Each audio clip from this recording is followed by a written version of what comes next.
Meaning of handkerchief. Handkerchief. Handkerchief. Handkerchief.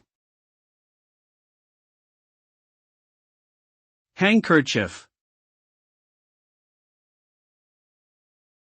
A handkerchief is a small, square-shaped piece of fabric used for wiping or blowing the nose. It can also be used for other purposes such as wiping sweat from the face or cleaning glasses. Handkerchiefs were traditionally made of cotton or linen and often had decorative embroidery or lace trim. In modern times, they are mainly made of paper or synthetic materials, and are commonly referred to as tissues or facial tissues. Despite this shift in usage, handkerchiefs remain a timeless accessory and are still used by some people as a stylish and practical addition to their attire.